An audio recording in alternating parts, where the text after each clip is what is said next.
Hello, welcome to Post Colonial Space. I'm Masood Raja, and today I'm going to briefly explain to you the beginning of a research process. So I get quite a lot of questions now through the channel as to, is this a good topic or is this a good way of doing research? And I have recorded videos on it which are longer, where I try to explain what does it take to reach a good dissertation topic or a paper topic. But I thought I should just explain the first step here. And what does that involve? You are thinking about a novel or a short story or a play that you want to write about. And you're trying to come up with a topic. Now, how do you come up with that topic? Obviously, in order for you to really come up with a topic which is original enough, which adds something to the knowledge already available, you have to do your basic research. What do I mean by that? So, to find out whether or not your topic is a viable scholarly topic or not, you have to figure out what others have written about it, or has anything been written about it or not. So where do you go? Now, if you're lucky enough to have a university which offers databases, then you go to Modern Language Association, MLA database for periodicals and for journals. That is the database that collates metadata, abstracts, and full-length articles from hundreds upon hundreds of academic journals in humanities. Now, if you don't have a library like that, the other best source, which is freely available, is, of course, Google Scholar. So I'm going to use Google Scholar to give you an idea of the initial research in order to find out a viable topic for your research.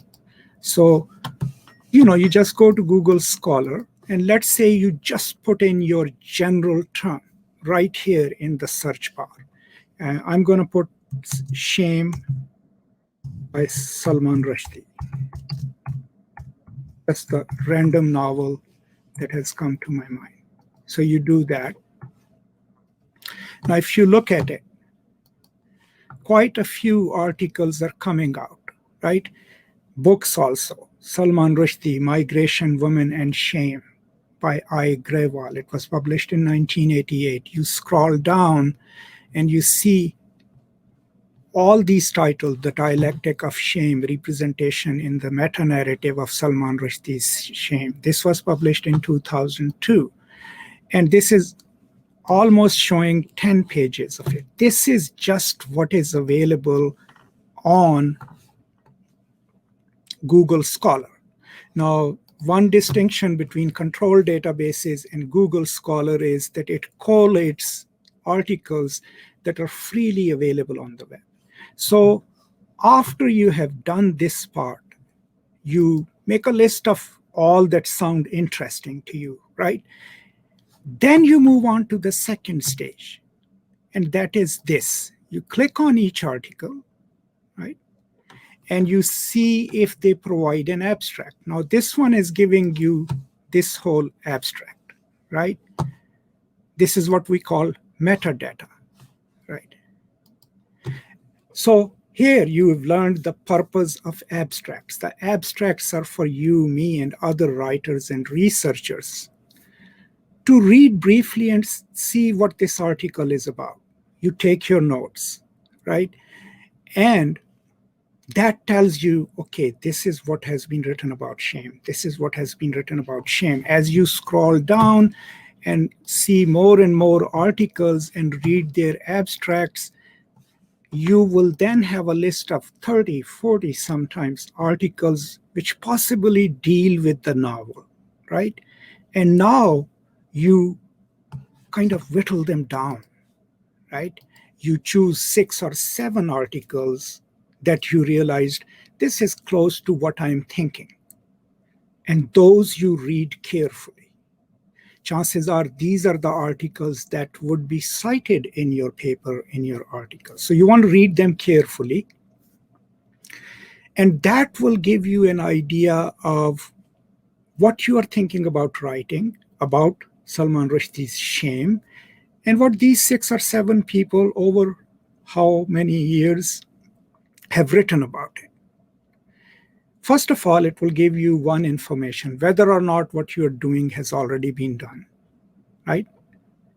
And there's no need for you to do it, right? So that means you need to find another topic. Or you read these 6 or 7 articles and you realize, okay, all of these people are saying good things, but here is what is missing. And that becomes your topic, right? And then in your discussion, as you develop your thesis and your argument, you can incorporate these essays that you have read and say, here is what Mr. A says, here is what Dr. B says about it. It could be said better, and here is my insertion into that. Here is my conversation about that. You read an article, let's say by an Australian scholar about shame, right? And you realized, okay, the reading of the novel is good, but the author has made a mistake in reading certain subcultures of Pakistan. You are in Pakistan, you have some deeper discursive knowledge of that culture. Of course, you cannot claim essential knowledge, right? So you basically go in and say, well, so-and-so has read the novel with this perspective, but I think Mr. X or Dr. X or Professor X missed the point in Balochistan.